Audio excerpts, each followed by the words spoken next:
All right. Thanks for checking out Museum Ship Mafia, where we take you behind the scenes of the museum ships across the country, around the world. My name is Ken Stano, YouTube channel History X.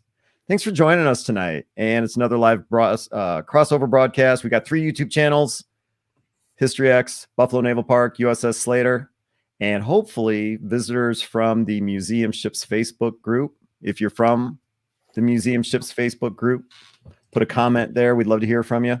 Let's see. So tonight, let's pull up the graphics. We're going to be talking about, well, what I wanted to talk about. What the hell is that? Hey, so what I wanted to talk about were mysteries that these 3 guys would discover in their museums. You know, whether it's the Transportation Museum of Thunder Bay, the USS Slater, the Buffalo Naval Park, you discover something in your collection that you just don't know where it came from, what it is. And I don't know. I thought this was a pretty cool picture. I had it was AI generated off of Midjourney this afternoon, so that's where it came from. But anyway, these guys are taking it in their own direction. So like I said, I've got John at the bottom from the USS Slater. I've got Connor from the Transportation Museum of Thunder Bay right below me. And then we've got Shane from the Shane, where's your picture? I don't know, man. You're failing. Oh, there it is. Yeah, Shane from the Buffalo Naval Park. All right. So good evening, y'all. Yeah. Evening. Sorry, I'm a little disorganized here. Yeah, right. You're disorganized. I forgot to link it to Museum Ships, so I'm yeah, so I'm panicking posting it right now. Don't worry about it. Anyway, okay, we're happy to have you with us tonight. It's a start of 2024, start of a new season of these episodes, and of course, we can't do this without subscribers and viewers. So do us a favor, submit your comments, submit your questions, let us know where you're watching from, what channel are you tuning into, where are you from, what temperature is it where you are right now, who are you rooting for this Saturday, all of that stuff. Speaking of which, before we logged on, Shane was actually giving us some insight on the Steelers Bills game this afternoon. Do you want to finish that up, Shane? Insight in the game on Sunday at 1 p.m. From Rich Stadium or Highmark Stadium. Yeah, I think it's going to be a total Bills victory. All right. Sorry, Requin. I think, can someone help me? Is the Requin in Pittsburgh? Yes, it is. All right. So the Naval Park Sullivans will trump the Requin by 4:30 p.m. on Sunday. What's the score? Yeah, what's the score? Let's say 28 to 17. Oh, okay. All right. So, all right. That'll be it for the sports talk. Yeah, we're not good at that. All right. So Connor's going to take us on a journey of what he's discovered at the Transportation Museum of Thunder Bay. Before I pull up the picture, was this something that was discovered on the Alexander Henry? Or was yes, this was something. So this was something that was discovered on board, and I'll tell you that story once you bring up the picture. All right. How's this for starters? So this here is a locker on the bridge wing on the starboard side, and it was a life jacket locker. This photo actually comes from my very first day as a volunteer on the Alexander Henry, August 17th, 2020. I had just joined the team. I got the basic introduction, health and safety, all that stuff. And then I'm taken up to the bridge wing where one of our volunteers was working away at getting this locker open.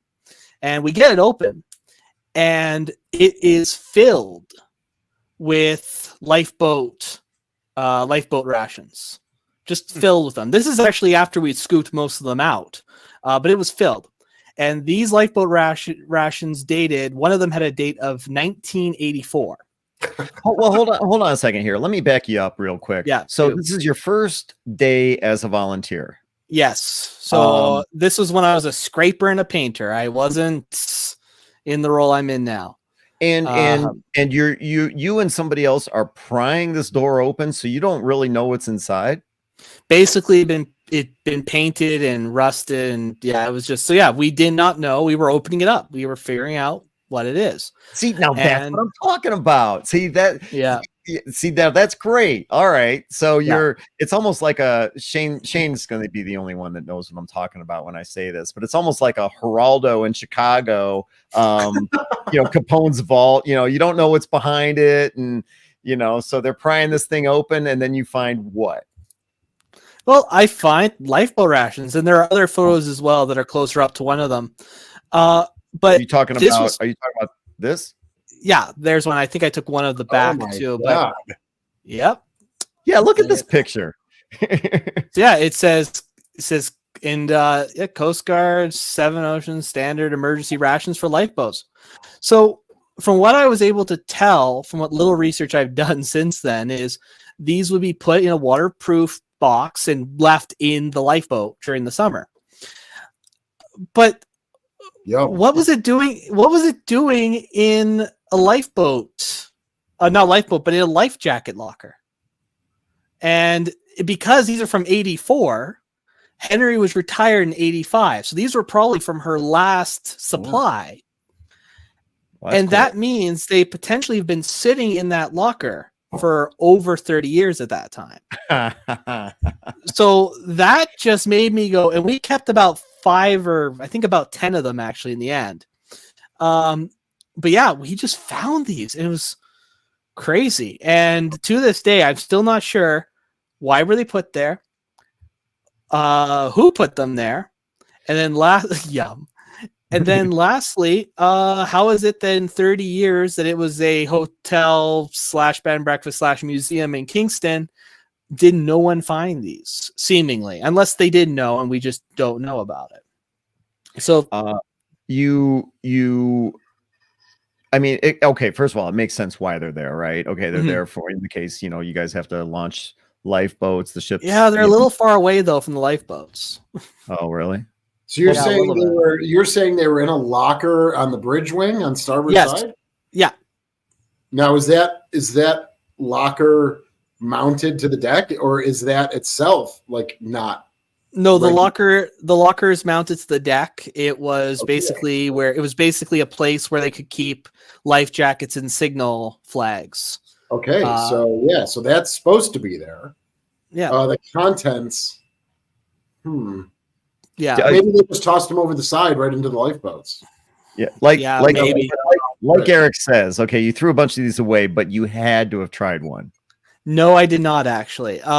We did debate about trying one, but we haven't done that yet. I think we still have about 10 sitting in one of our storage. Can you send me one? Seriously, if you have plenty enough, because we have a guy on staff that he does this on his YouTube channel. He finds old Marie's and things like that and opens them up and tries them. I think because I posted these pictures to museum ships way back in 2020, and I think someone mentioned him or someone who tries old ration packs like this.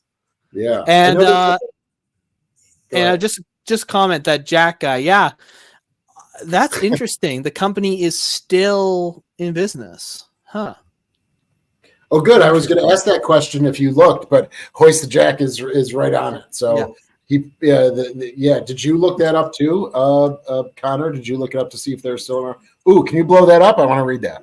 Oh, yeah. Well, that's about as big as I can get it. And it's in multiple languages if you actually look. It is. I see that now. Oh my God, multiple. Yeah, like. Mm-hmm. Like English is second. Is that Greek? Yeah, you've got Greek. 1,000 grams vitaminized baked wheat fat glucose must be stored in cardboard box.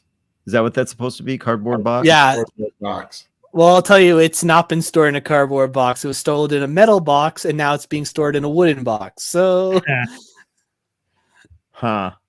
So you say you have about 10 left. Did you throw some out? Well, there were probably about 40 or 50 in there. And again, I was not on the curation. One of the things up before you threw it out?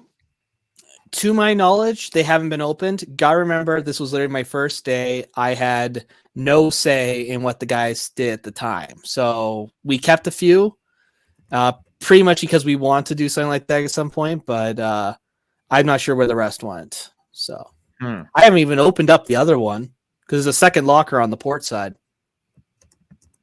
So you've got another locker on the other side that hasn't seen the light of day. The interior hasn't seen the light of day in God knows how long. Not since I joined. So I'm gonna have to go do that as soon as it warms up again. Which we have ice around. We have ice around the ship now. So when I visited the Buffalo Naval Park about a year ago, Shane took me by a couple of compartments on the Little Rock that had Shane, hadn't been opened, hadn't been visited. I think you said in like 50 years, peeling paint everywhere, all of that stuff. Yeah. I mean, are there other lockers like on the Croker, the Little Rock, the Sullivans, or John over at the Slater that still to this day remain unopened? I don't want to interrupt John if he wants to say. John, I was going to let you anything. No, probably not now. All right, because our staff is much larger than it had been when I first started. So I think for all of our vessels, they would in prior years, and I can't say for sure, but I bet you every space was checked at least once a year for degradation and things like that. But now, with the staff size that we have, there's activity going on in almost every space, whether it's relighting, cleaning up wasted metal, things like that. So, but yeah, it wouldn't surprise me if there's something on the 05 level that like a hatch or a door that hasn't been opened, but we're trying to change that, since we've gotten since we've increased our maintenance staff. Yeah. What about you, John Slater? Oh, go ahead. No, it's a small ship. Of course, there's the magazine holds and whatnot that we don't go down regularly, but a few times a year we check on it. Otherwise, now everything's been opened. Well, but then you had those recent postings or something about how you guys discovered all that wood under the deck. We didn't discover the wood. It was given to us like 20 some odd years ago, and it just sat there, and everyone forgot about it. Oh, but we were going in and out of that compartment. It was out of the way. Just also quickly, Gary Sullivan asked, Kingston, New York. No, the Alexander Henry was in Kingston, Ontario for 30 years. Just answering that question. I want to show this. So when you open up that other compartment, you need to video the opening. That could be great. I will see if I can wrangle someone to help me do that. Yeah, that would be good. It could be very exciting, or it could be boring. Who knows? All right. Hey, that's a cool one. Let's see. All right. Who wants to go next? John or Shane? COD video. Doesn't matter. Shane, why don't you go ahead? Okay. Hold on a second here. Yeah, let's let Ken get his geese in a row. Yeah. All right. So I maybe took a little bit differently. This was almost an ambiguous question, but I'm glad we're doing this video, and I hope you guys at home are enjoying this.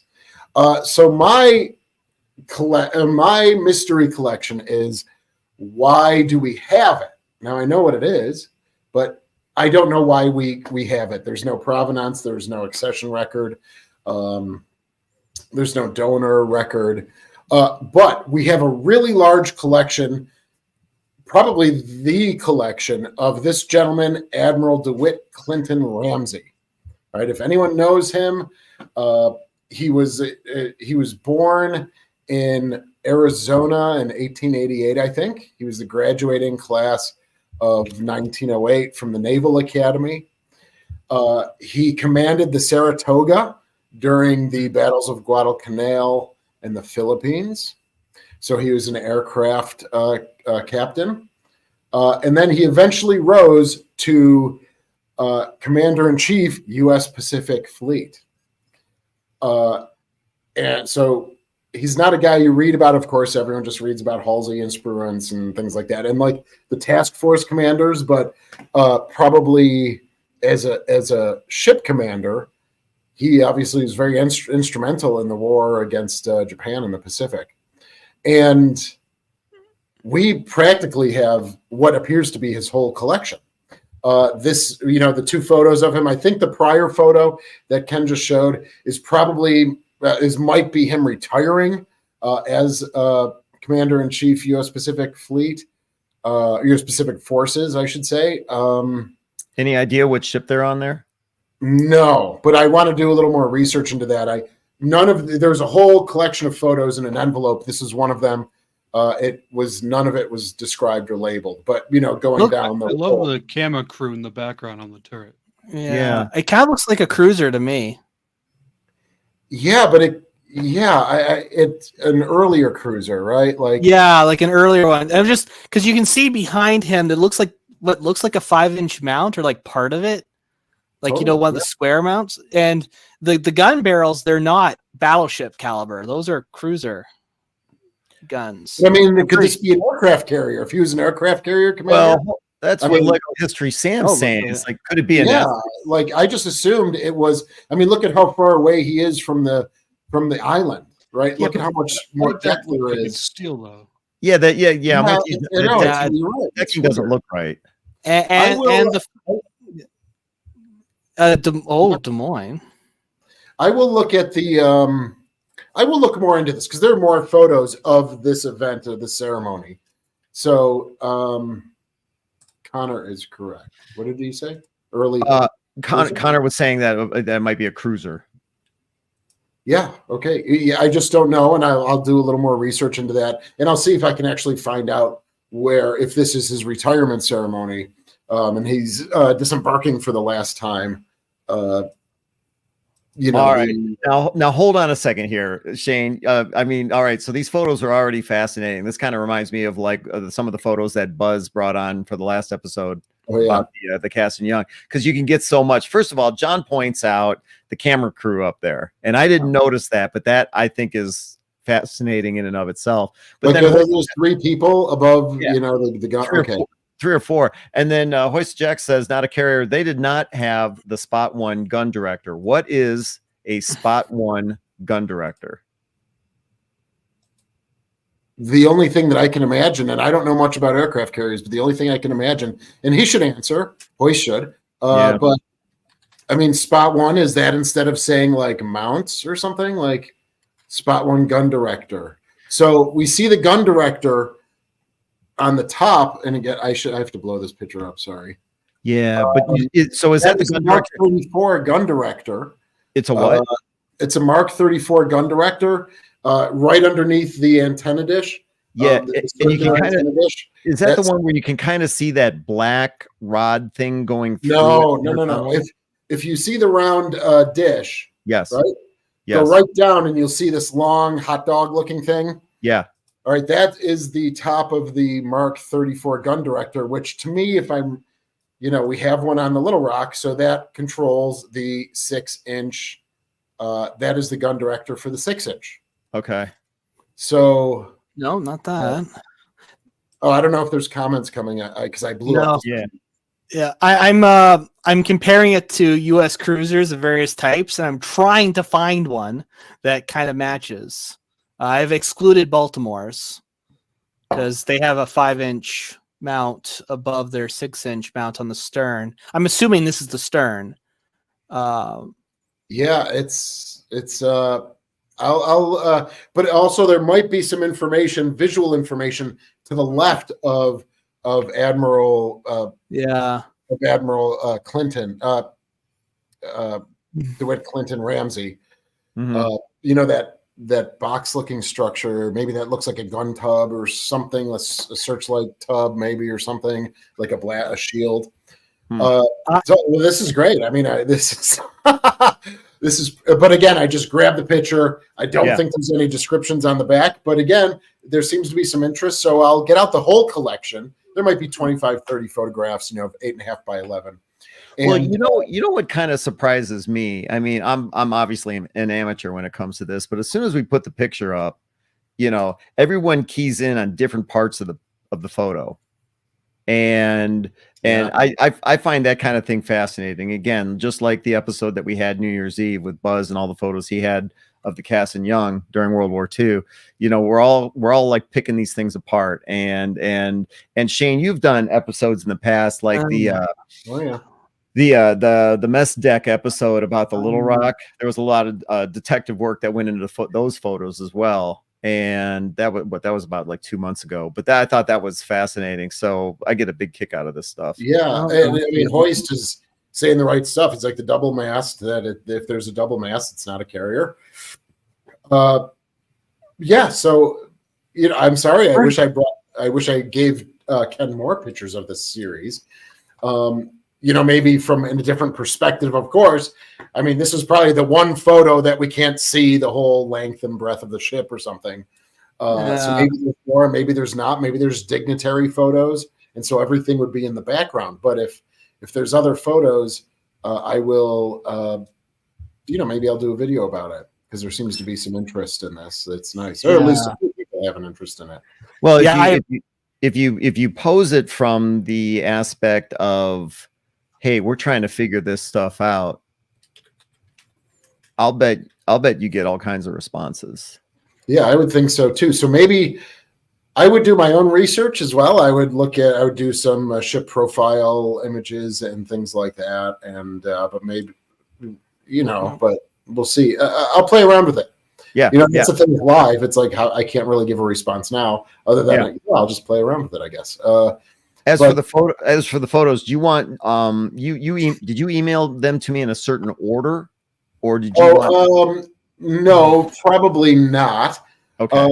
So yeah, thank you all. Getting back to why like this, the mystery of this, even though the ship itself seems to be a slight mystery. So here we have a guy who's born in Arizona. He's Commander-in-Chief, U.S. Pacific Fleet.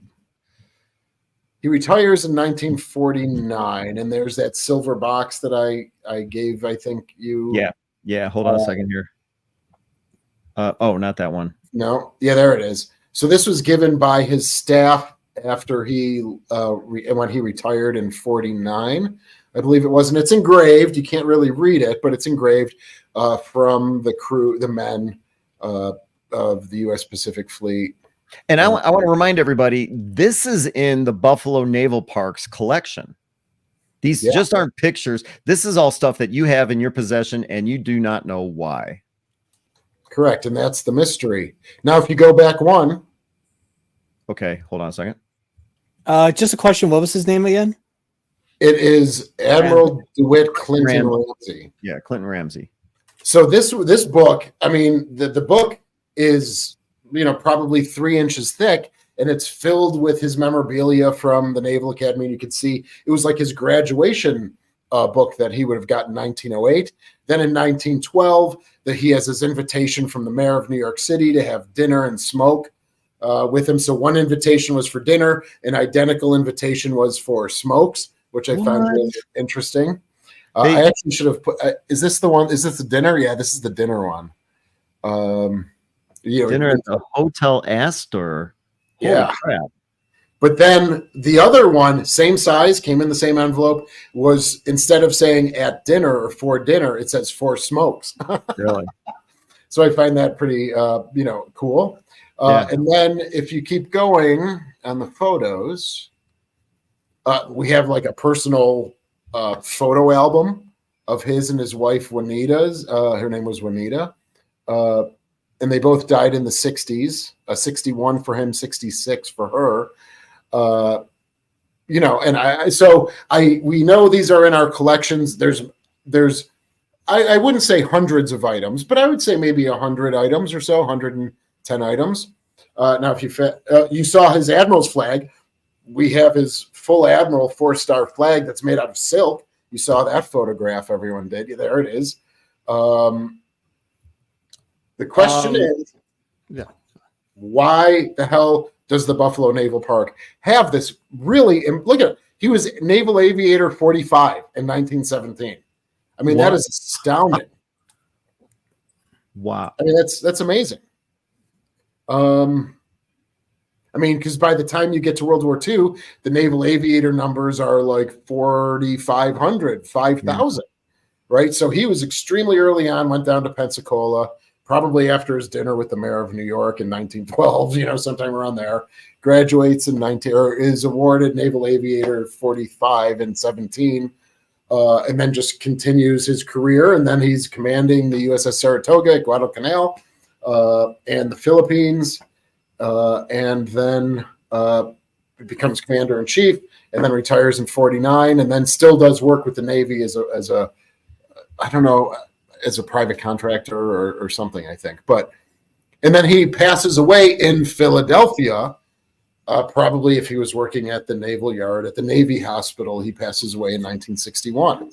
So I have no idea if there does not appear to be a connection to Buffalo in any way, shape, or form.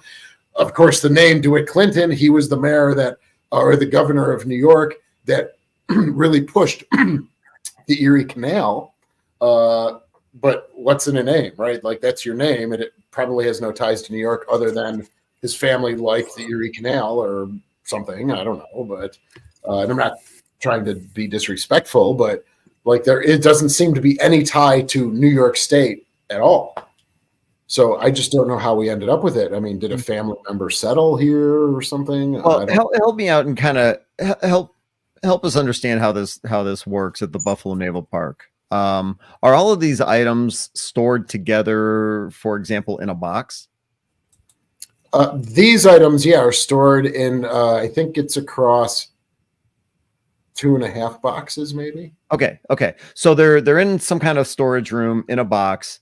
And when did you start working at the Buffalo Naval Park again? In 2018. Okay. So when you kind of show up there in 2018, I remember when you and I first started talking, one of your first jobs was to really just start digging through all the stuff you had just to figure out what you had. Yeah, what we're calling gaining intellectual and physical control over the collection. And was this, 2-3 boxes, whatever, of Admiral Ramsey's stuff, one of those things that you discovered? Yeah.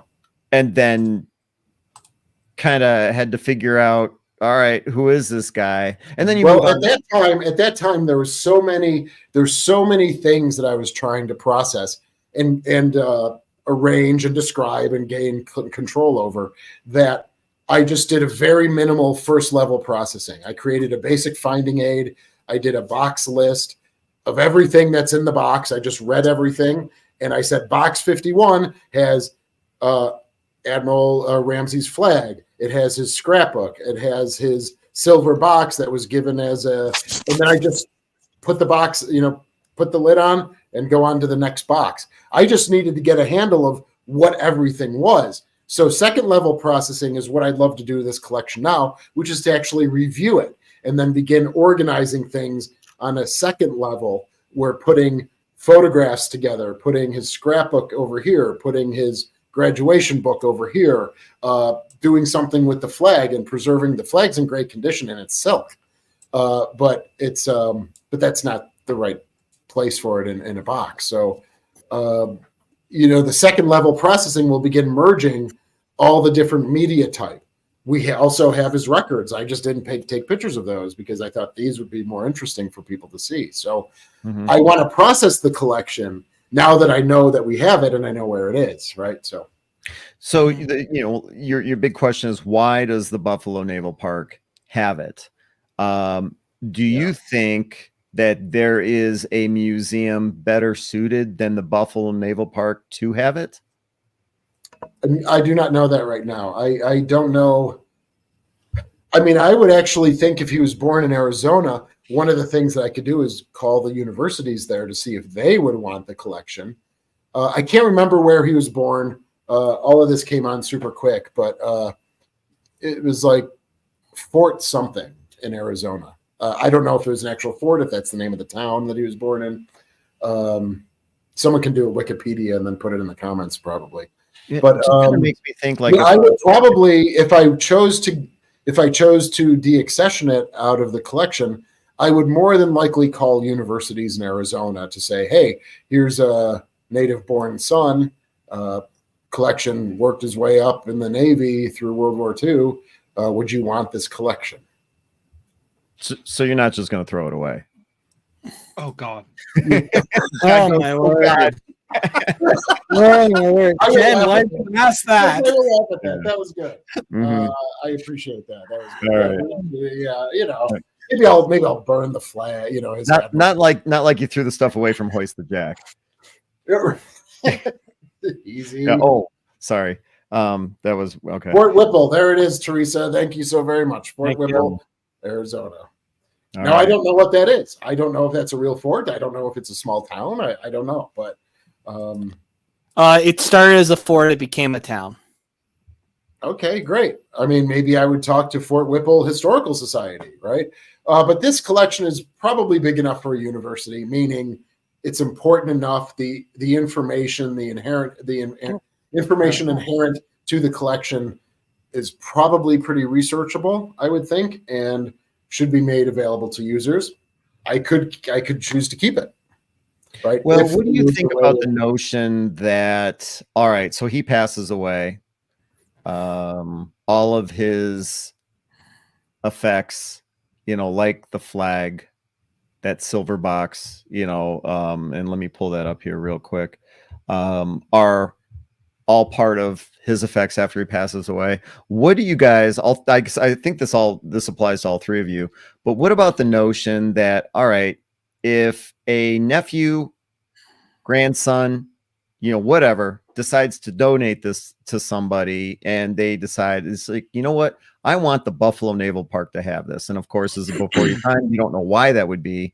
But if somebody donates it to the Buffalo Naval Park because they really feel strongly about that, well, doesn't that put you in a little bit of a bind then when all of a sudden you want to, well, maybe there's a museum in Arizona, or maybe there's a university somewhere, or maybe the Naval Academy. I don't know. How does that work? John shaking his head. Yeah, that's why I would do my best to try and find some provenance. Like what I would do in this situation is I would call older, individuals that worked there in the 90s and the 2000s.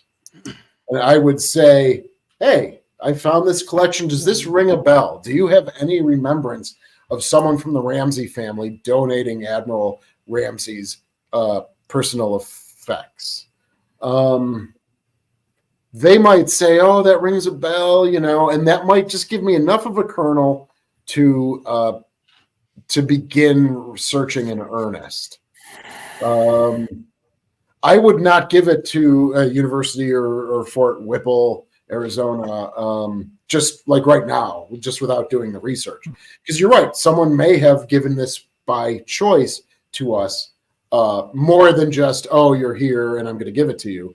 Yeah. There may have been a reason behind that donation. And so I want to honor that as well.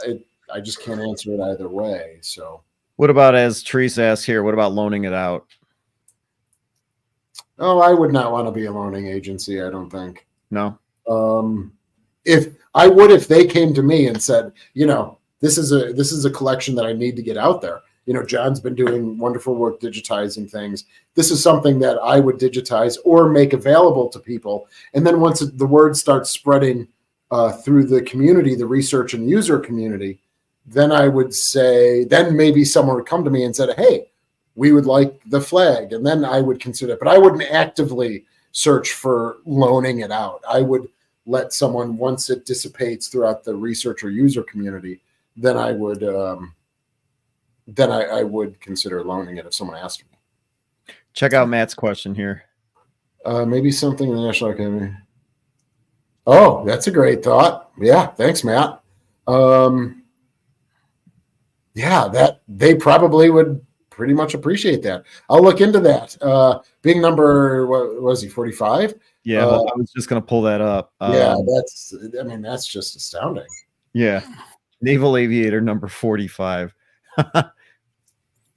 Yeah, that's so. But what's his story? You know, his Wikipedia page is not long, and I know that's just the first step, and then you go to other sources and things like that. But you know, what made him choose naval aviation? You know, like all of those stories behind his life choices that he had made.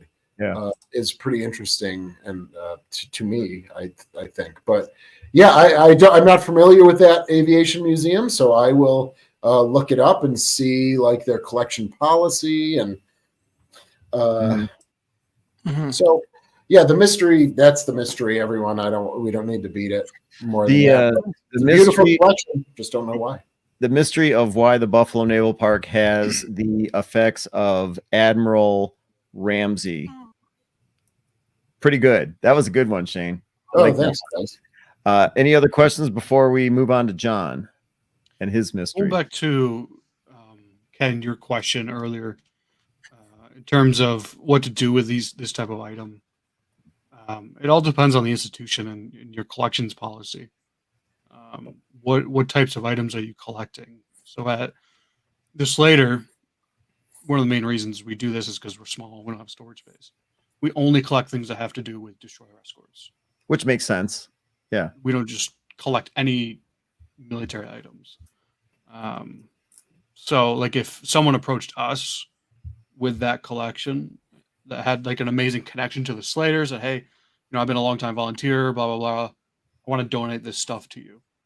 It has nothing to do with destroyer escorts. So we actually would not take it, but we would give them recommendations, giving it elsewhere.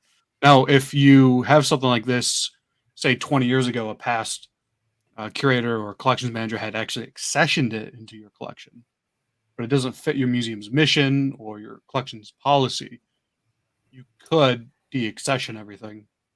Make sure you have deed of gift. It's, you know, quote unquote yours, and then find a proper home. That's actually something we just started working on today. All of our old deed of gifts and de-accession forms. They're just paper. Going to make some backup digital copies. Yeah. So those deed of gifts can really come in handy. Yeah. Now, I would. Sorry, I would second what John said. We're a transportation museum focused around the Lakehead region or Thunder Bay, so we won't accept just random military stuff being thrown at us unless it was something built here by RPO. For example, if anyone has a hurricane they could give us, we'll take that. But sorry about the dog again, if you hear that. But yeah, I agree with John in every way. That's exactly how we're planning to operate as well. And it's tough to say no. I mean, this is some awesome stuff, one of a kind stuff. You want it in your museum, but it doesn't fit your museum's mission and your collection policy. Well, and it's not doing good. And I remember the story that Tim Nesmith from the USS Kidd down in Baton Rouge was telling, and I can't remember if he was telling it to us on the show here or if it was just a conversation he was having with me over the phone, but he was relaying a story about how they had a visitor on board who previously served aboard Fletcher class destroyers.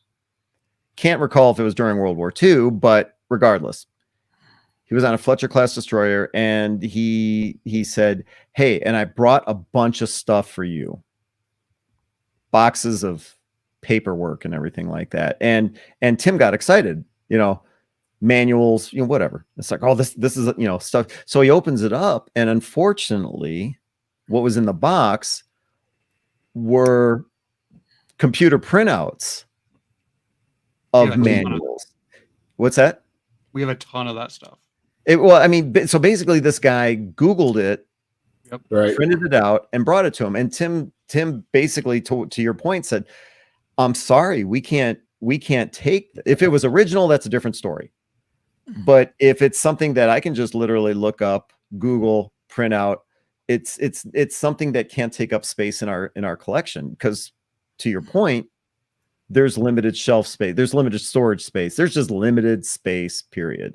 Now that raises, because you don't want to offend them, because they might be a potential donor. 100%. Yeah. I mean, Well, none of us are here to upset, piss off, offend anybody. I mean, if you're passionate about this, you're more than happy to entertain what they have to say. But in the end, you do have to make that hard decision. Yeah, and over a while, for me, it's not difficult because you explain the reason why, and then usually, or as John had said, you give them another facility that might be better. Now, I rarely take uniforms anymore. Everyone and their brother has a Cracker Jack uniform from World War II or Korea. And I say, listen, I'm sorry, I have 400 on board. I mean, unless it's unique, it has a Liberty cuff or other stitching in the back, or it has, a lot of rates and service stripes. I said, we probably, if it's just the traditional blue, then I explained the reasons why we wouldn't take it. So yeah, when I first started doing this and being the decision maker on this, I was really nervous about telling people no. But then you learn that it's not the no that really makes them mad. It's that you're not potentially not giving them a reason why. So if you have that reason why and you state it in a very clear and understanding way, usually people that will, for me at least, people will, they'll understand. Have you been in an uncomfortable situation like that, John? Uncomfortable? No. I mean, I have to say no every once in a while. Or they'll, and a lot of times it is uniforms, funny enough. Like Shane says, everybody has their grandfather's uniform, and there were over 1 million service members, something like that, in the Navy in World War II. So there's a ton of uniforms and associated material. So everyone, if they're local and you're the only Navy museum or military museum within a few hundred miles, of course they're going to reach out to you. And then, you just have to be delicate and say, fortunately, we can't take it. Like Shane says, you always give them a reason, offer to give them other contact information, follow up with them. That's always a good thing as well. Show them that you care, even though you're not taking their items. Mm-hmm. Connor pulled up Eric's comment here briefly, but I wanted to bring it back up because it kind of falls in line with what you guys are saying. It's like, if it's not in line with your mission, then you got to say no. But do me a favor, and so what is what is the mission that you have to identify? I don't even know what that means. Your mission. Well, it's basically I'm not sure about you two, but for me, it is the preservation and understanding of the transportation history of Thunder Bay and the surrounding Lakehead region. Maybe not so much now, but in the past, we were a major transportation hub. We still are in that respect, a major trading hub, major infrastructure hub, and I've got to focus my mission about that. So unfortunately, that means we're not a military museum. We're not necessarily a ship museum, even though that is our largest artifact. We are a transportation museum at our core, and I've got to keep that in mind, and I just can't go, give me. I can't do that. I got to be very careful. Connor, so that's my mission. Connor, I'm coming to you with a box of my great uncle's stuff. He served aboard the HMCS Oakville, which is the same place that manufactured or assembled the Alexander Henry. You got to take this stuff. If it was from Oakville, we would accept it simply because there's so little from her to begin with. If it was from Oakville, we would accept it. But if you wanted to give something from, say, the Toronto or the Trentonian, then unfortunately we would have to say no. And nobody likes Toronto anyway. The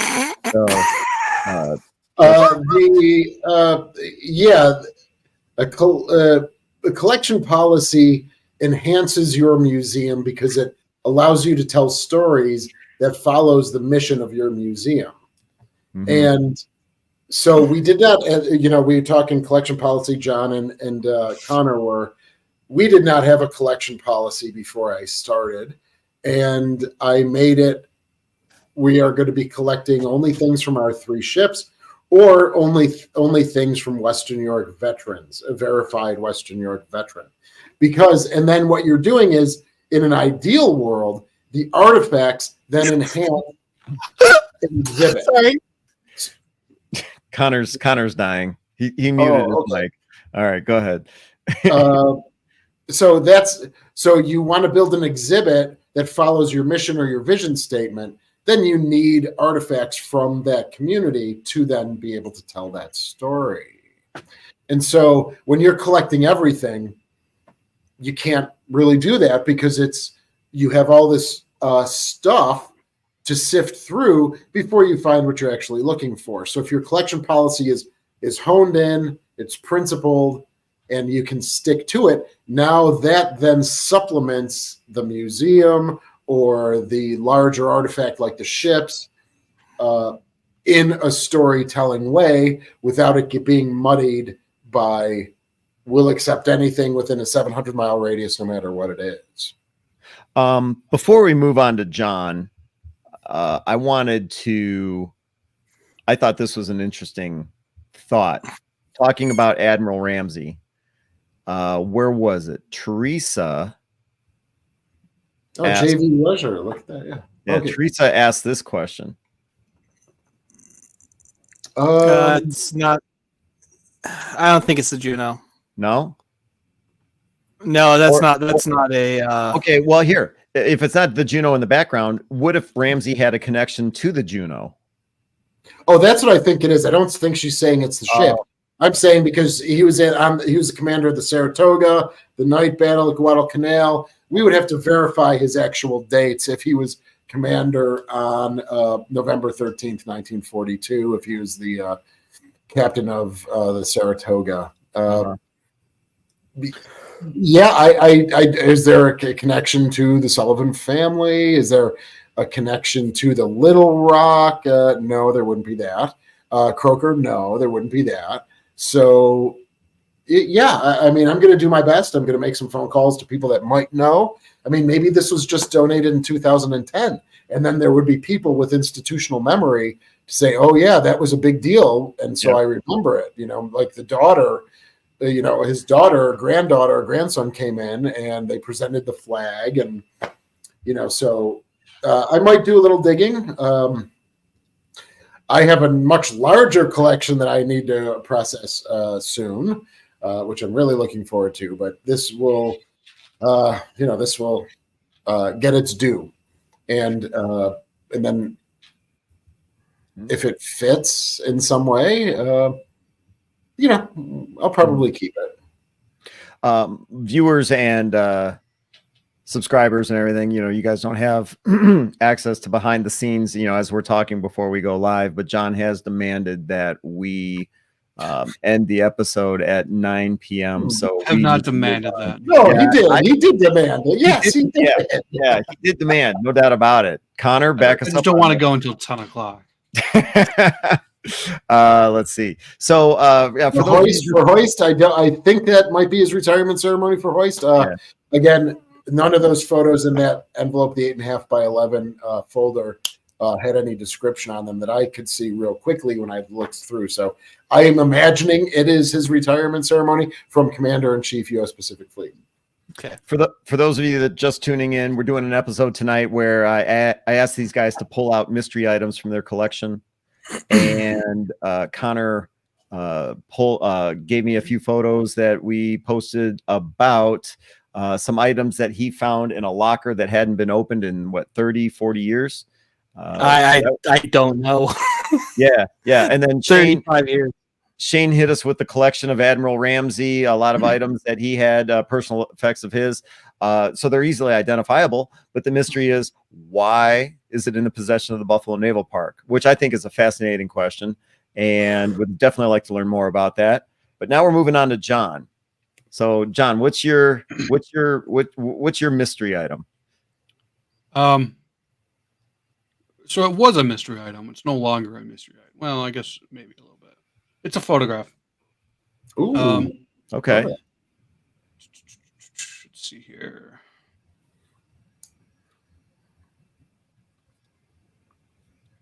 By the way, Connor, Shane, love both of yours for different reasons, obviously. So yeah, those are pretty good.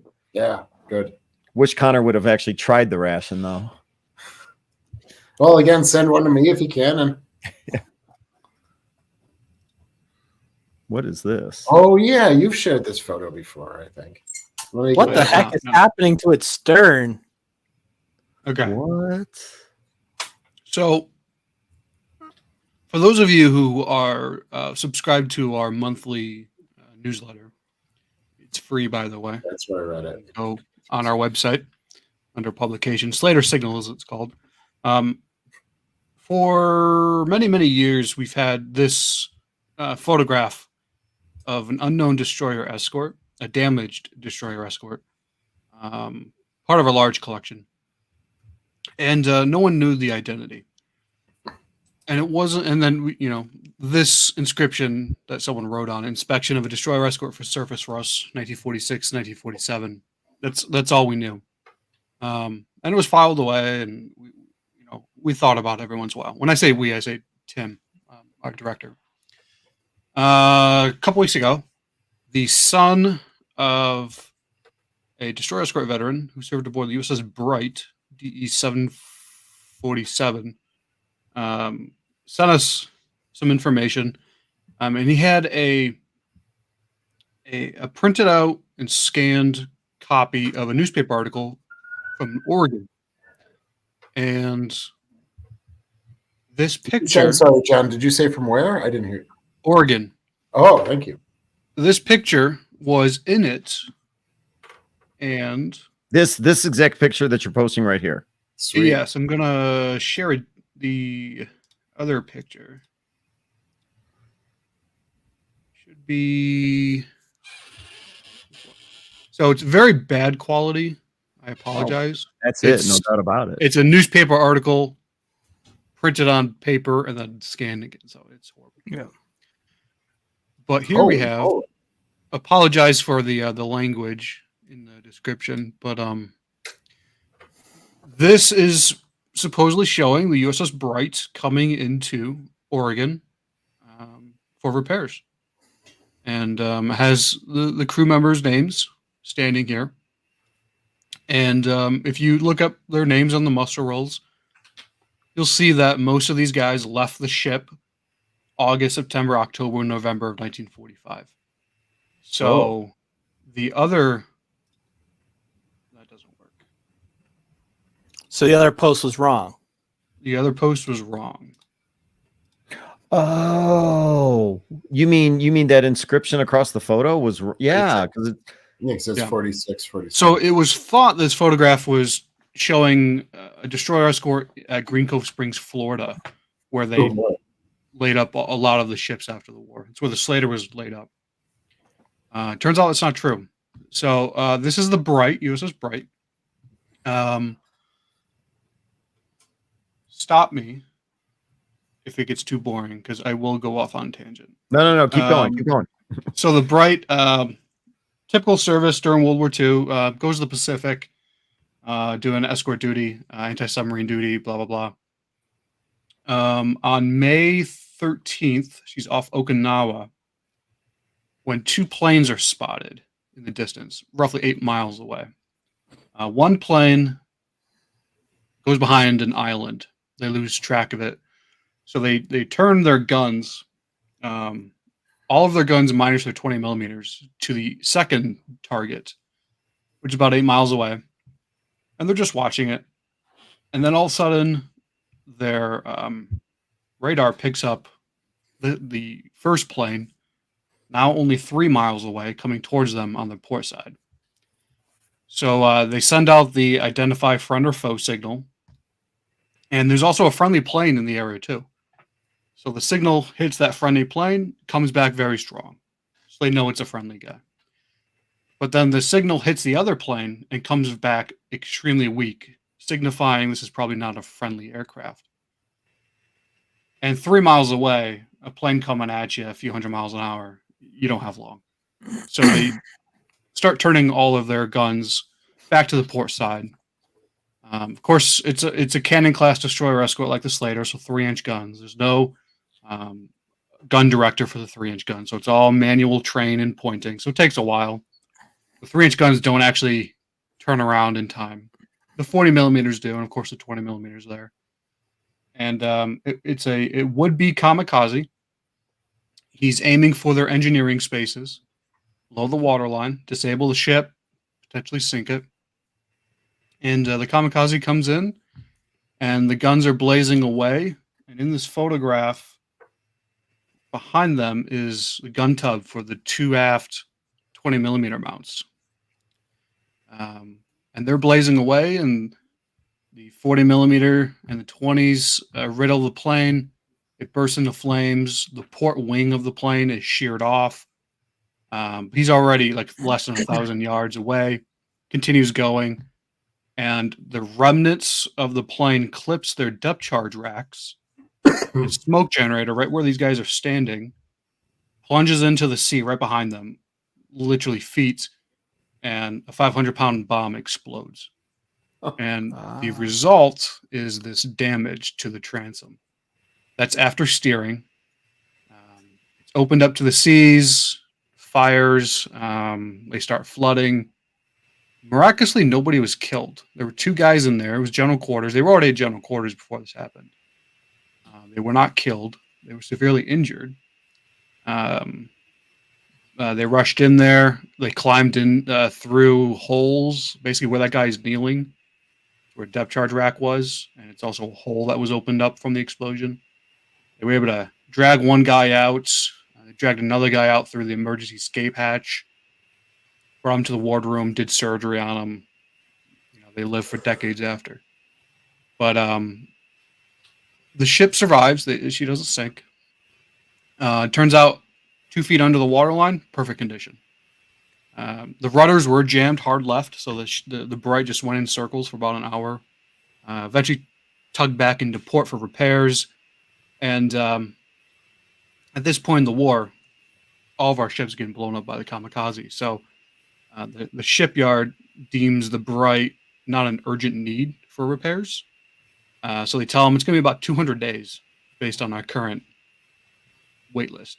So the crew takes it upon themselves to commandeer a landing craft of sort and go to a destroyer that was also damaged, probably not going to be repaired. They distracted the officer of the deck that was watching over the damaged ship, and they brought their torches on board, and they cut a piece of steel out of that destroyer and brought it back. Rigged up this repair job to prevent water from getting in the ship, and so that's fixed. But now they can't steer the ship because it's the steering gear is right there. It's been destroyed. The rudder posts are still in perfect condition. So they rigged up block and tackles, some steel cables, brought it up from the aft steering right below them, to some shackles, and brought it on the starboard and port deck all the way forward to the bow, to the anchor windlass, attach it to the anchor windlass, and then they would just turn the anchor windlass, and it would turn the cables and turn the rudder posts. Whoa. And turns all the way through the ship? Yep, and it worked. They were able to go 15 knots and perform a hard turn to port, and everything worked. So the Navy signed off on it and made the Bright the squadron leader for a flotilla of damaged ships that was heading back to Pearl. And they make it back to Pearl safe and sound. This is June, I believe, 45. Pearl Harbor says, no, we can't help you. Go to, I want to say San Diego. I might be wrong. But in any event, they end up going to Oregon, to Portland. And that is supposedly where this picture was taken, right as she came into Portland for repairs. Best guess, this is July or August of 1945, so the war's not even over yet. And Well, when's the news article from? no date. Oh God, that's the worst. Yeah. So it's not the actual article. It's just someone cut out the little snippet of the article and copied it and printed it. Unfortunately, well, I'm assuming the guy's dad. So, yeah, it's remarkable. Nobody was killed. The guys on those 20 millimeters right behind them, they stayed shooting at the plane, even though it was coming right at them. They just got some minor injuries. Yeah, for many years, this photograph was unknown. So what we're looking at, and now I see it, like the riveting, that's not the actual ship, because I'm looking for the nameplate, but that is the piece of steel that they re-welded because it was all blown out or blown in. Yeah, it was blown inward. The forward bulkhead, roughly where I'm moving my mouse, was blown inward as well. Aft berthing right there, where my office is, basically, that flooded.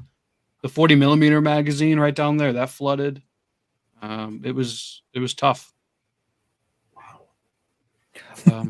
I love that story. Me too. I love it.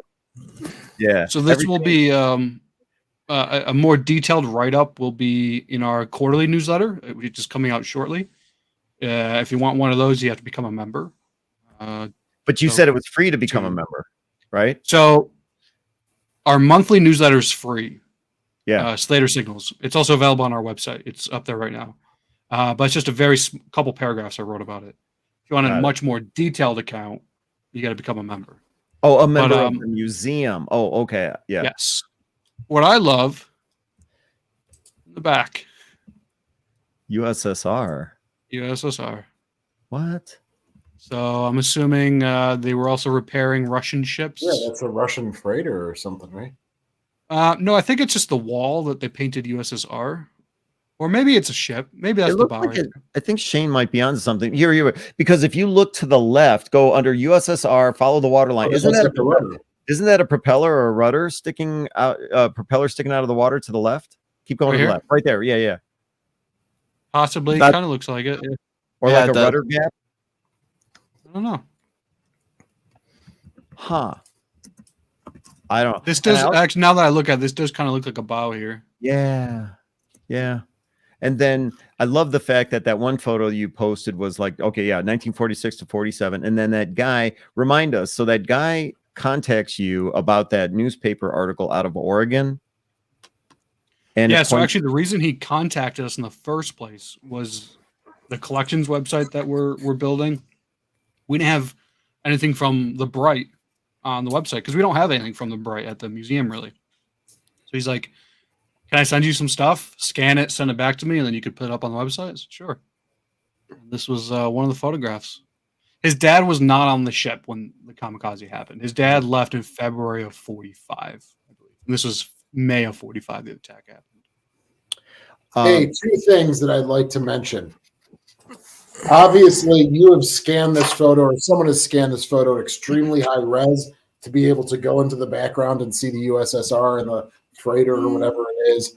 Yeah. So if anyone, for you guys, if you're having a historic photo out there, we've got a bunch of people on right now. If you're scanning anything for your own private thing, go as high resolution as you can, especially if you want to research the photographs. Just like John did there, you can zoom into the back. Second thing, all right, that helps archivists like ourselves, if you're going to supply us news articles, which are a wonderful resource, please put the date in somewhere. Even if you have to cut it out because it's up there and the article's down here, then write it in pencil. I mean, from my old job at the History Museum to now, we come across news articles. If there's no date, it almost is no help, even if there's good information within that. So those two things are ultra important, especially if you folks are going to be donating a collection sometime of newspaper clippings or something like that. Please add a date.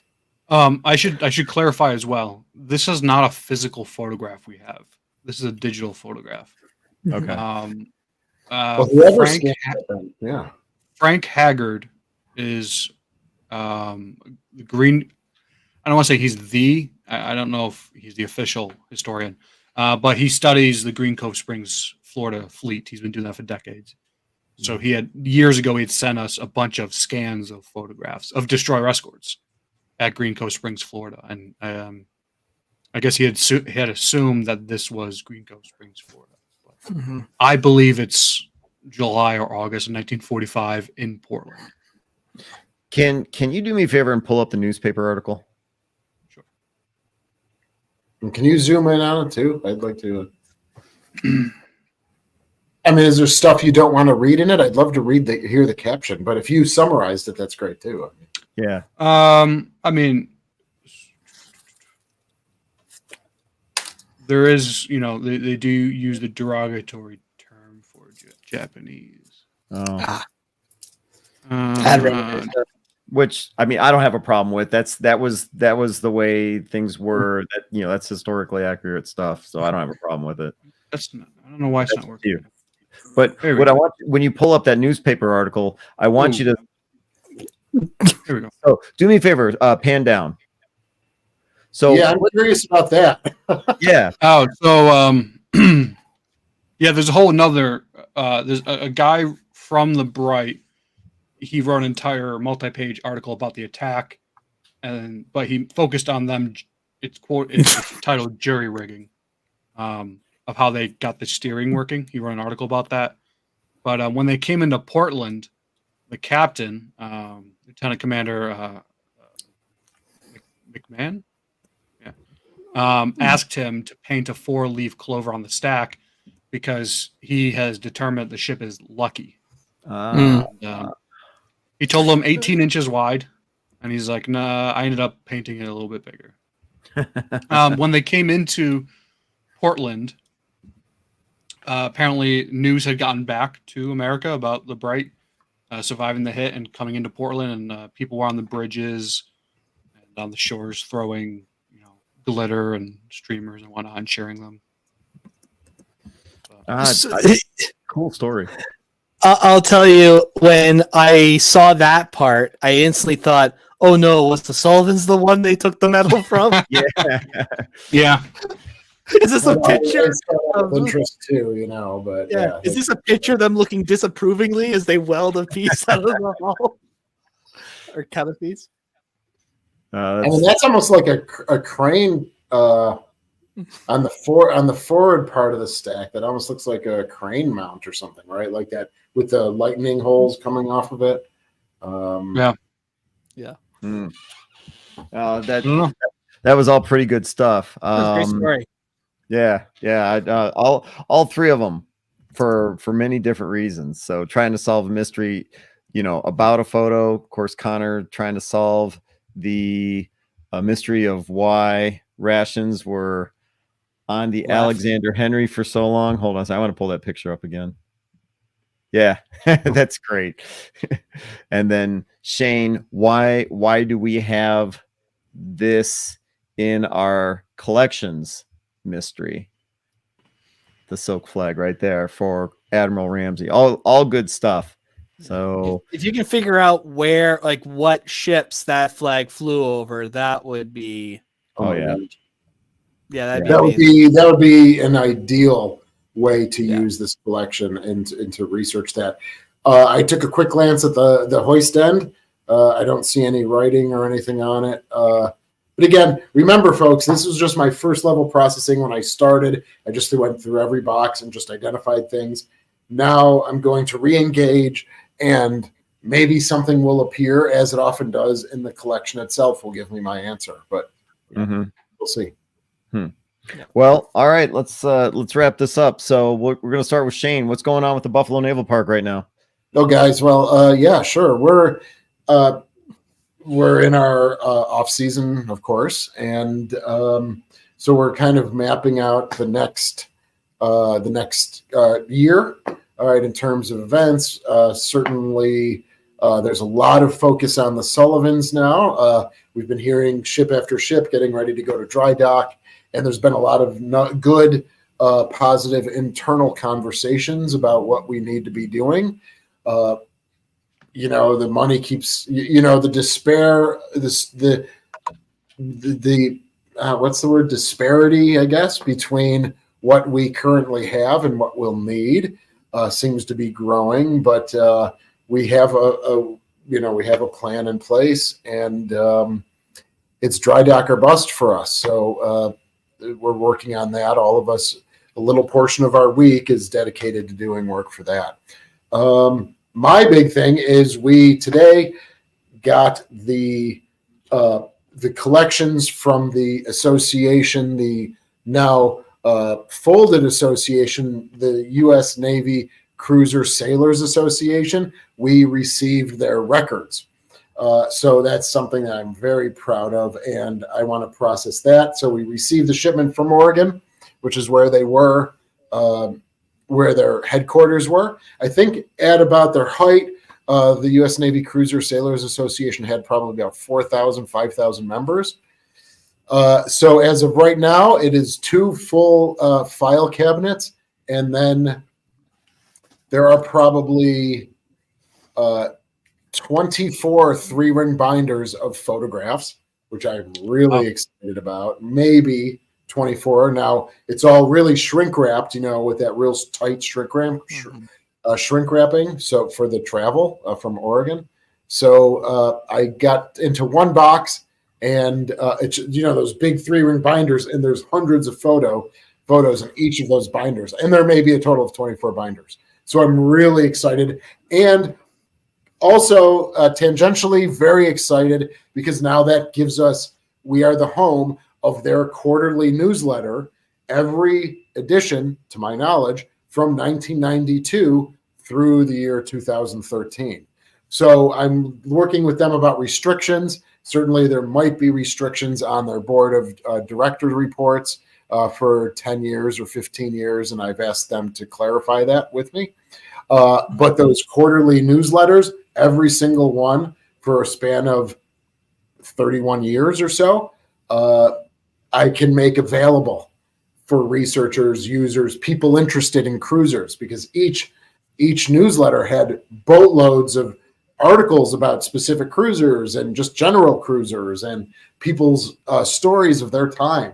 And it was a very nice, towards the end of their career, it was a very nice glossy, 35, 40 page newsletter that they would give to its members. So I'm sure in 1993, it's mimeographed, maybe a staple 4 pages long or something. I don't know. But imagine the wealth of information for people who are interested in cruisers. Imagine the wealth of information that will be in there.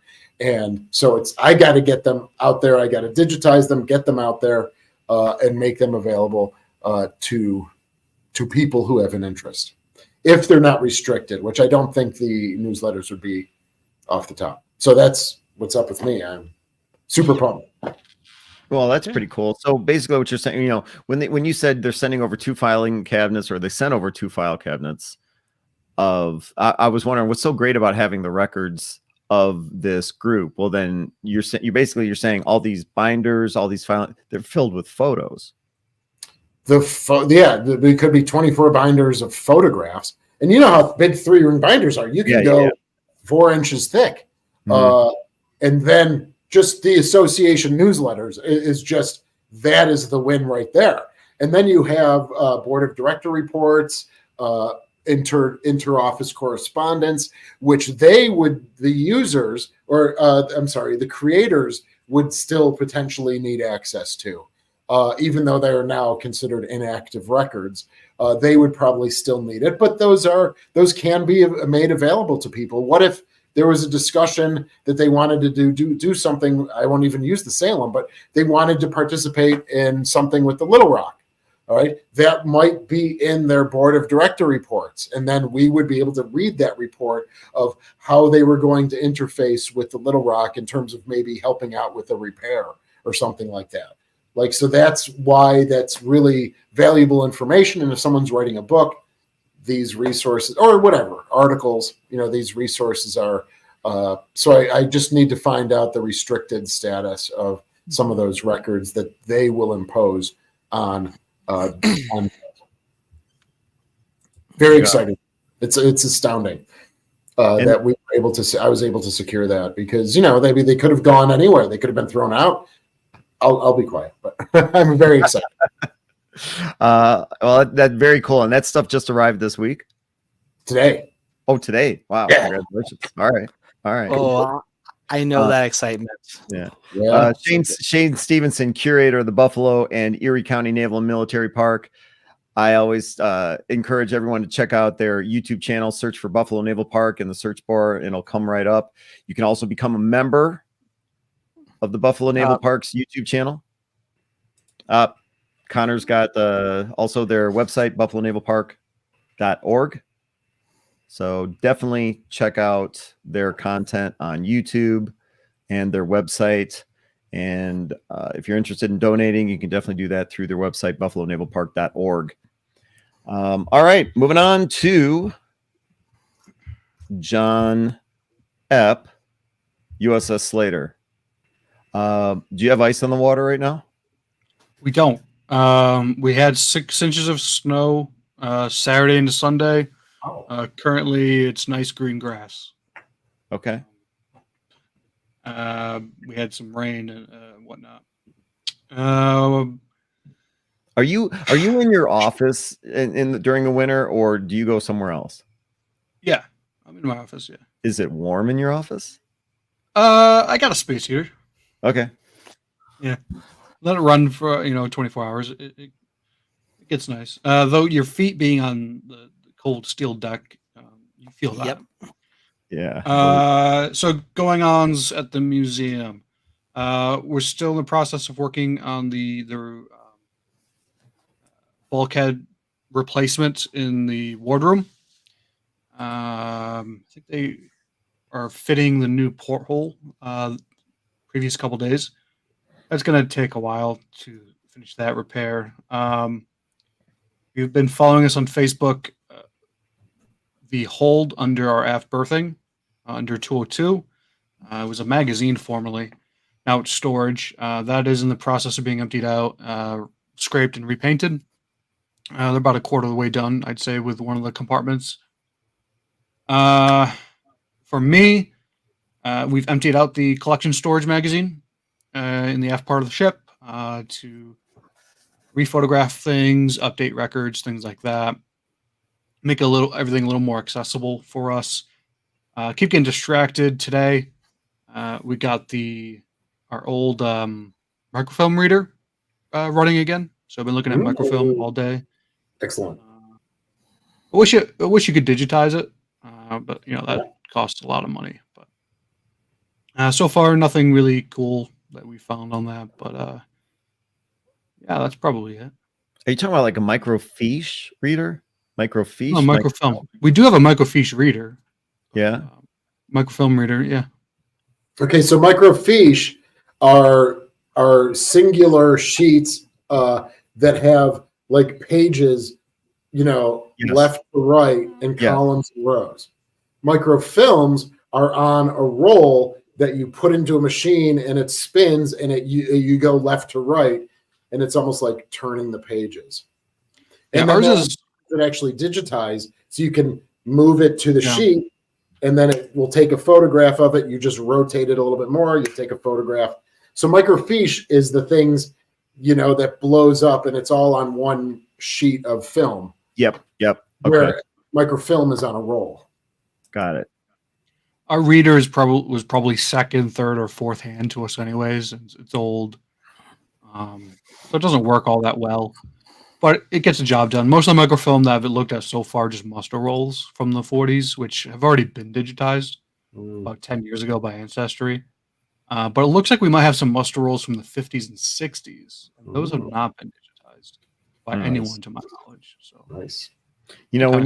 When you get binders from another association filled with pictures, or in your situation, you get a microfiche or microfilm reader working again, I could definitely see how you could lose a day just flipping through binders, or in your case, or it's almost like 8mm film you find in the attic, and then you spend the whole afternoon going through that stuff.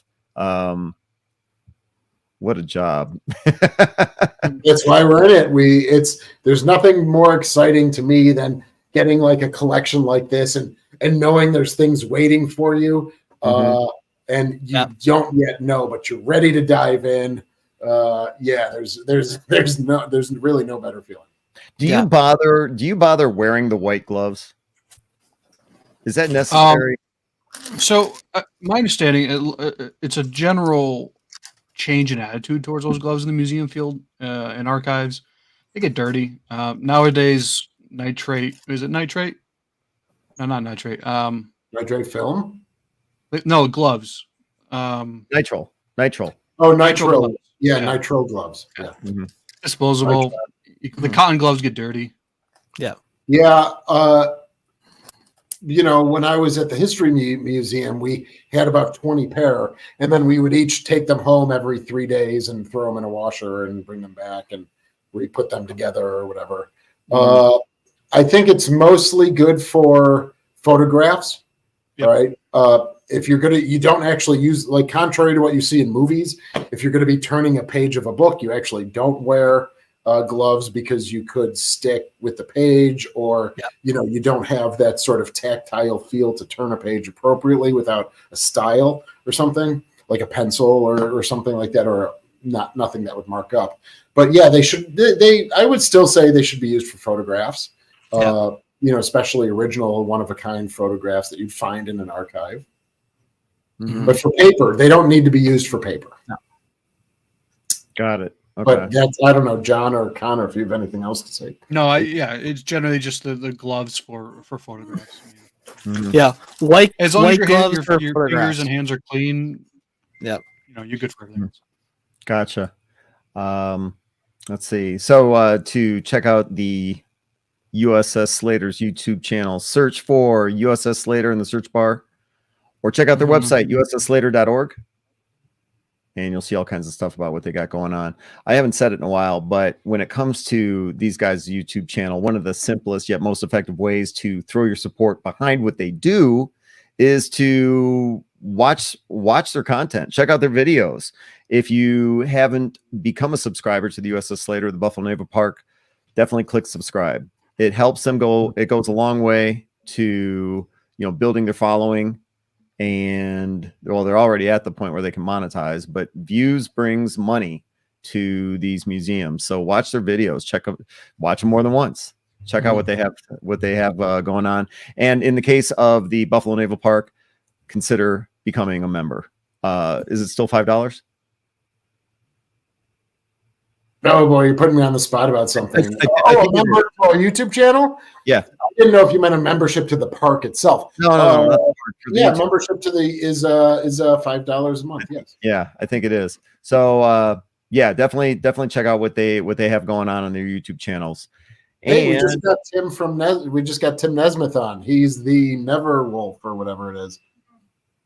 The Raven Wolf, maybe, or something. Yeah, they're Tim Nesmith from Hey Tim. Really? We'll never escape him. Tim, we were talking about you earlier in the show. We were.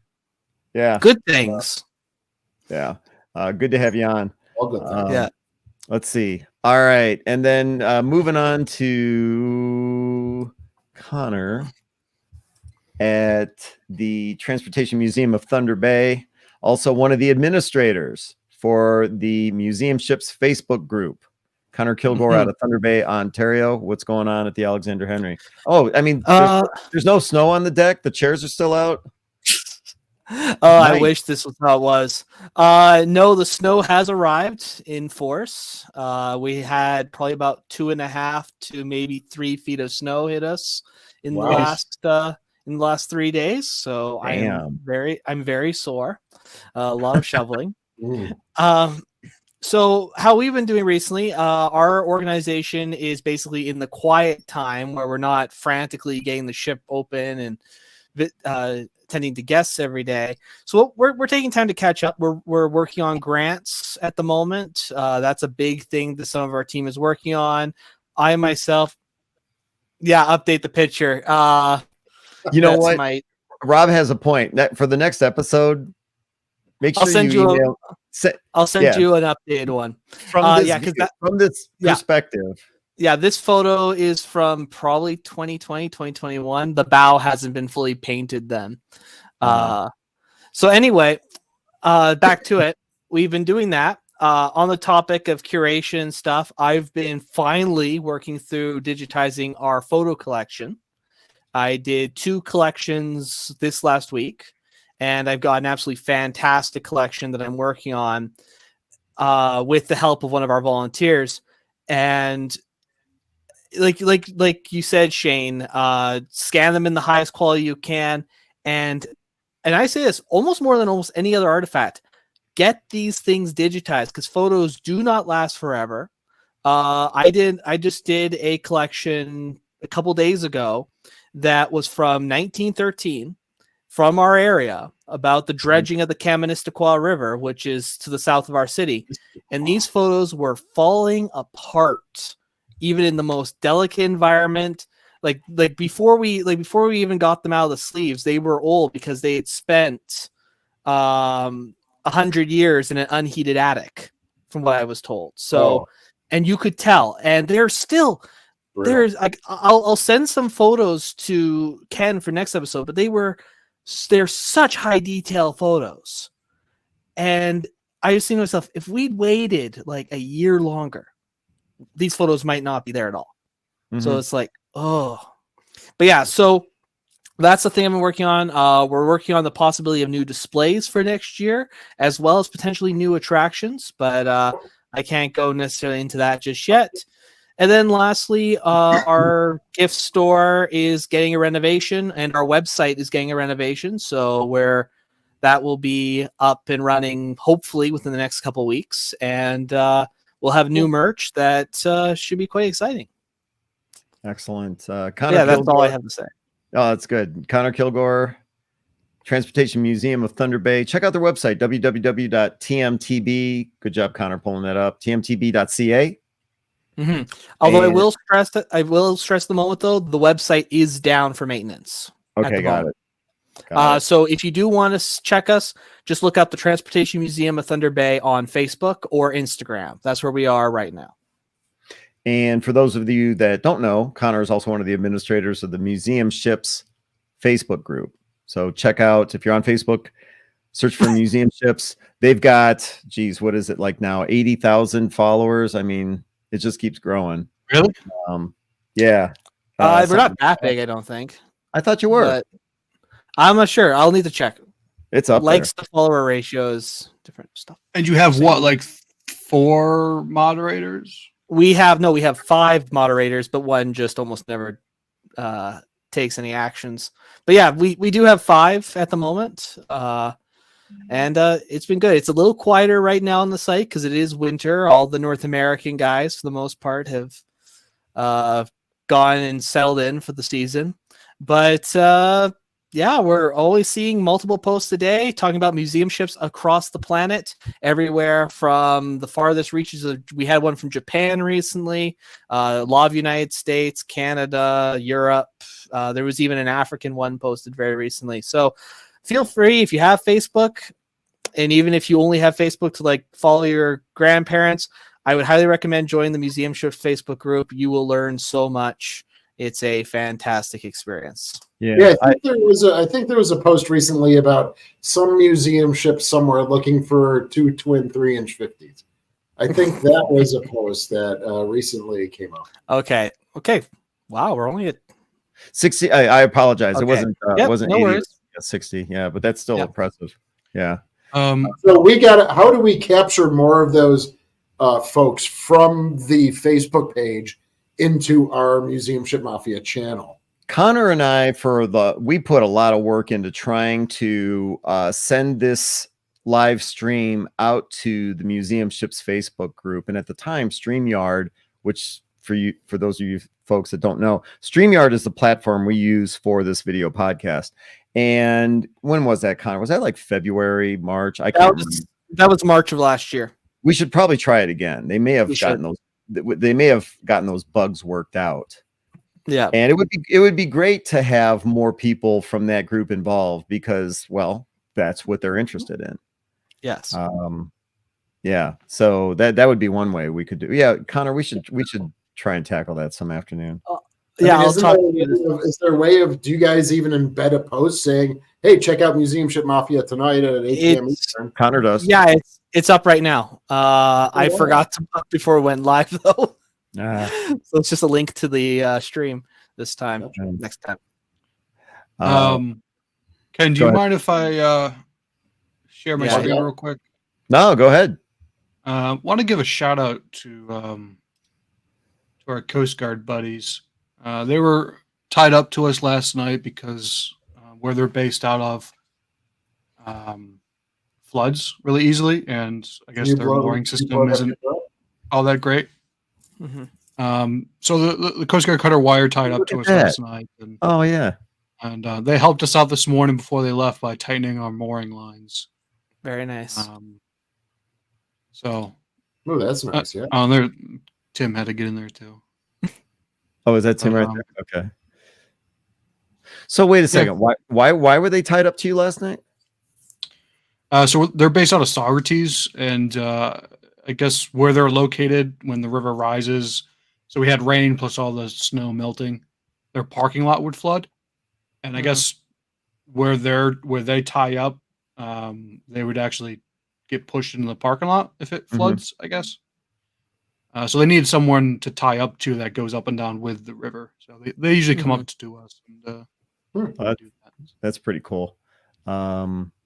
Hey, I saw someone threw Matt's comment up here. Yeah, I'll check that out, Matt. You know, that was what, 9 months ago that we tried it. We tried for hours, days, and we just couldn't get it to work. But we'll give it another shot. And we'd love to get the stream out to more platforms. More people. Oh, without a doubt. All right, that was Connor Kilgore, Transportation Museum of Thunder Bay, www.tmtv.ca. And John, thanks for sharing your screen there. I actually want to, well, that's what I wanted to pull something up real quick. So I want to share a screen. Let me see if I can do this. And let's see, here we go. So I'm going to share this. Blue Man Group. Yeah. So the History X YouTube channel probably tomorrow is going to hit 100,000 subscribers. Oh my God. You awesome man. You. It's great. Yeah. I feel like you were at 11,000 when I first learned of you.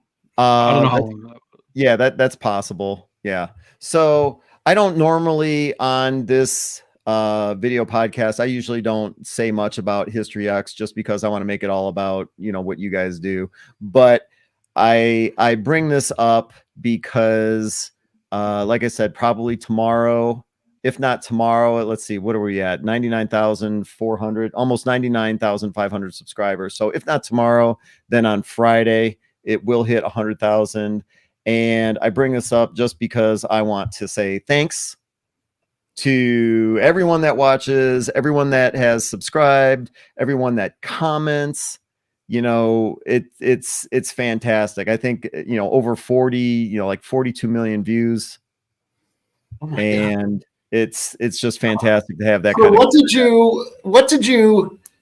What was your, like, what was really the thing that got you, like, because you were around us, yeah, like you're at 14,000 for a while or something like that. I was at the start of the year. I was at John's right. At the start of the year, let's see, I think in November of 22, I was at 12,000, and then at the start of the year, February-ish, I was at 13,000 subscribers. I should say the channel was at 13,000 subscribers, and so there were a couple of things. But, you know, for example, one of the things that really helped to focus the niche, thanks, Eric, by the way, for making this comment. That means a lot. But, oh, wait, and I should tell you a story about Frank real quick. So this is a while ago, but Frank, so my phone rings and it's, you know, it's some phone call from God knows where, I don't know, but I answer it and it's like, Ken, this is Frank, blah blah blah, Frank Bodenchat. So that, you know, I said, Frank from YouTube. And he said, How do you yeah. get your number? Huh? How do you get your number? Oh, my phone number, my address, it's all on Facebook. I mean, it's all online. If you wanted to come and knock on my door in Minneapolis, go right ahead. I mean, why spend hours looking for it when I just, it's easier. So no secrets. But anyway, so I'm talking to Frank, and Frank and I are talking, and he said, "Oh, what's the next episode?" And I said, "Oh, we've got Victor Vescovo coming on, all this stuff." And we were talking about for a half hour. It was a real fun conversation. And all of a sudden says, "Well, all right, Ken, great talking to you. I gotta go." Okay. Bye, Frank. Yeah, I was like, so I was like having a good time talking to Frank, and all of a sudden, apparently, I was talking Frank's ear off, and he had to shut the conversation down. So, yeah, but yeah, if you give me a call anytime, why not? But anyway, I wanted to say thanks to everyone that's subscribed. Shane asked the question, how did I get so many subscribers? One of the things that is great for me about doing this video podcast, you guys put a lot of great content on here. Our 5-minute stories, I got a lot of good use out of Connor's story about the Oakville. The viewers and subscribers really loved the two guys that took over a German submarine buck naked. And so when those stories come up, those are stories that a lot of people don't hear about. Hell, we had Parks on, and he had the computer models of the USS Johnston on, and that hadn't been published anywhere else. So a lot of that content gets a lot of traction, and therefore garners a lot of viewers and subscribers. And it's fantastic to be able to take a lot of what we do here on the video podcast, post it on History X, and find out that people just love it and they eat it up. So I really do contribute the growth to the channel in part to what we've done here. And either that content in YouTube shorts or in long form videos, it's really boosted the channel a lot. Let's see. No, I had a wife on my ass then. Oh, okay. Is that what that was? All right. Yeah. I mean, that's. Mm-hmm. I mean, how many views do you guys get from your channels for Museum Ship Mafia? A few hundred. You mean like typically we'll get about 550 or something like that. You mean for each episode? Yeah. What do you? Well, I get maybe closer to 1,000, but then what I like to do also is I'll edit. I'll take sections. I'll post separate videos about a portion of each video. The episode. Oh, by the way, I should say the episode that we just had with Richie Kohler from Deep Sea Detectives History Channel. I am editing that. I'll be posting that soon. I was able to actually talk to Kirk, who was the producer from Lone Wolf Productions as part of that Nova episode. And he had all kinds of stuff to say about that. So I'm going to be editing that interview in with the episode that we did with Richie. So, I have a good time doing that stuff, but I can't do that, or I can't garner that kind of attention unless I've got subscribers. And when people see, oh, this guy's got 80,000, 90,000, 100,000, then I'll give them the time of day. Mm-hmm. And, Shane and I had the conversation. It's like, look, History X is approaching 100,000 subscribers. Who do you guys want to talk to in 2024? Who do you want to have on and ask questions on? And I'll send the emails out, and I'll say, hey, Ken from History X got a video podcast. We'd like to have you on, and might as well make use of it. Give me your wish list. And I mean, you are the face of our little merry band of boat nerds here, and you are doing a lot of extra work that the three of us are not doing.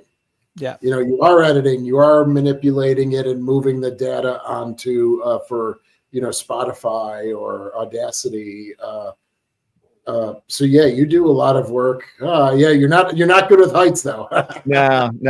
Well, that's a still photograph, but I swear I see you shaking. Yeah, totally. Do you have the picture of? Stop!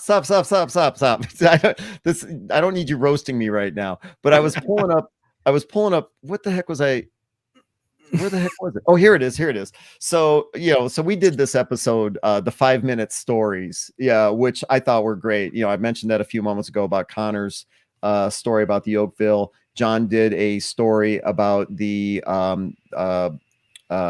Atherton, which was another great story. But then Shane did this story about Admiral McCain. And, I got him the book, as he said, for Christmas. But then I just contacted the publisher and I said, we want to interview the author. And they said, oh, okay. What's your Instagram?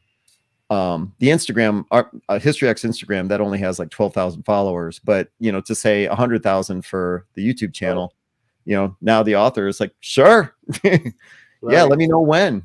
And so that's why. Yeah, I read through that book. It's really nice. I had no idea that he had touched, and that's why you got it for me for Christmas. Thank you very much. I really appreciate it. Well, so with that being said, I suppose since we're on the subject, what do you guys want some upcoming episodes to be about? We could have this author on as a follow-up to Shane's story. Why was McCain in such a lousy mood that day? We could talk about the croaker. We haven't talked about the croaker. We could make it all about Shane and talk about the croaker. We could also say, well, what's our most annoying story about Shane? Please. I really want to hear that. Bring it on. Well, this would be one of mine. Forced you to go up to the the SPS 30 dish platform. I forced you to go up there. Well, no, I mean, we got up there, and of course it's high. This, it was all my idea, but you're roaming around like the heights are no big deal, and that was some. But I mean, so what did you guys want to do for some upcoming episodes? I've already suggested the Cobia. Potentially, they're due for dry dock next year. We could do a submarine episode. Yeah, those are always popular. Oh, my father actually suggested one. Robert Litweiler about the HMCS Trentonian. He is a distinguished Canadian naval historian who I actually have talked to in the past, so that's a possibility. Also, just a thought. Maybe if we want to get off the military museum ships, we could talk to the guys at the SS Milwaukee Clipper in Muskegon, Wisconsin, the oldest passenger ship still on the Great Lakes from 1904. Those guys had a documentary done on YouTube very recently, and I know they're board members, so that's always a possibility as well. Mm-hmm. What about you, John? You got any wish list stuff that you'd like to tackle? Not really. Seriously? I've said it a few times before, but you want to have Tim? My boss, Tim, yeah. Yeah. Oh, I'd love that. Yeah, we could get Tim on. He'd be great. He's been doing this since like the late 70s, working on these ships. So. Yeah. Oh, Rizzuto. Yeah, Rizzuto. Yeah. Mm-hmm. Not Tim Nesmith. I think you have a beat with him. Maybe you can ask him tomorrow. Maybe. I think Nesmith was Tim's like assistant at the kid. Yeah. That makes sense. Yeah, he had to be because Tim Nesmith has been, with the kid for 30 years, I think he said. Something like that, yeah. Would it be too weird of an episode? There he says, yes, get Rizzuto. Yeah. Well, by the way, what is Tim's handle there? What is it? Thurvan Wolf? What the hell is that? I think it's the Raven Wolf, but Raven is that's what would be my guess, but I don't know. Yeah. Would it be weird to have the Raven Wolf on and to have him tell us the story of him firing the gun on the kid? Oh, he didn't tell us that. He only told us that story in private. Yes, right. Would it be weird asking him to tell that story? Yeah, ask him. Maybe he'll listen and he'll answer you. Yeah, he's probably not right now. Yeah. I mean, it's kind of a rough story to hear, but I think that could be interesting. I love the Niagara, the USS the Niagara. Yeah, I love that. Okay. Actually, if we did do the Niagara, I have a photograph of the Henry and the Niagara in the same place.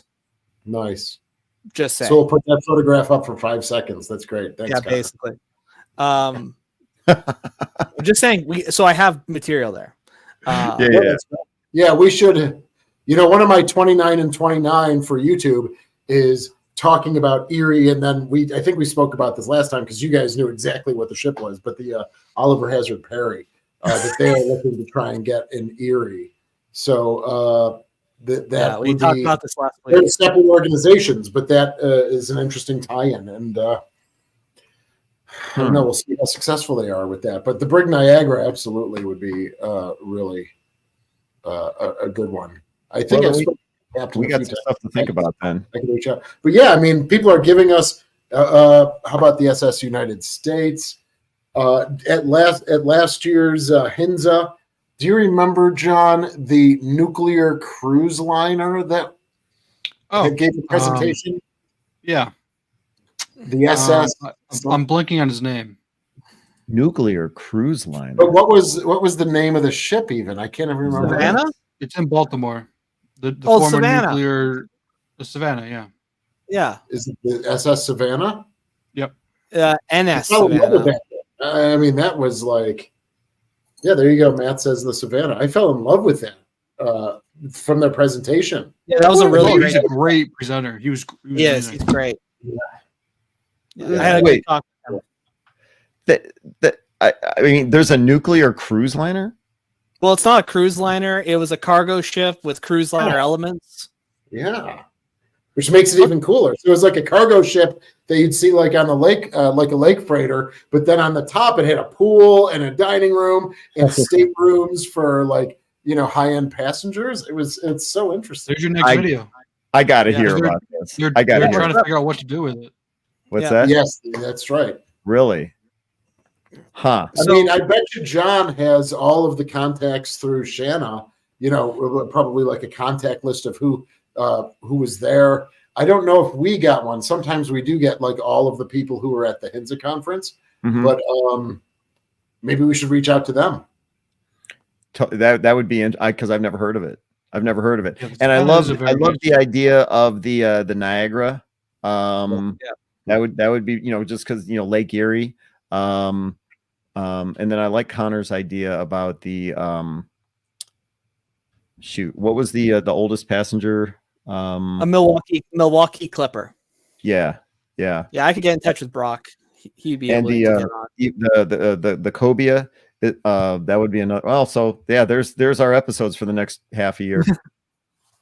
Yeah. Why not do ships after their original service and what they turn into? For example, LST that actually became Oh yeah. I know the one he's talking about. LST 393. Wait. All right. What? Why not do ships after their original service and what they turn into? Oh, I guess that's something I'm not familiar with either. I didn't know an LST served as a car carrier or was used as a car carrier. Yeah, the Corvette flew a good one. Yeah, so Right. I mean, people can always, some of our people who watch have our emails and things like that. So, and apparently you can get in touch with Ken at any time. Yeah. So Yeah. Feel free please let to us know. We want to hear stuff that's interesting to our fans as well. And feel free to stop by, knock on my door, come on in. We can talk it over, or much easier, Ken at historyxchannel.com. Shoot me an email. I'd love to hear from you. And let us know what you guys want to see.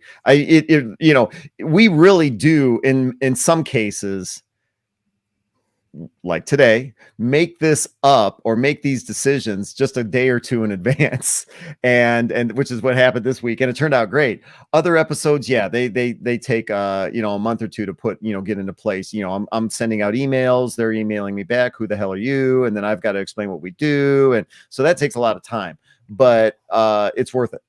And if there's something that you guys want to see, somebody you want to hear from, let us know, and it could be a real fun 2024. At least that's the way I look at it. Any last thoughts, guys? Nope. We failed miserably at keeping this short. No, we didn't. We're going to beat it by 11 minutes. I've got 8:49 on my clock. Right, John? I'm going to sleep John? well. What? I'm going to sleep well tonight. He's All not right. riding a cruise ship anymore. Okay.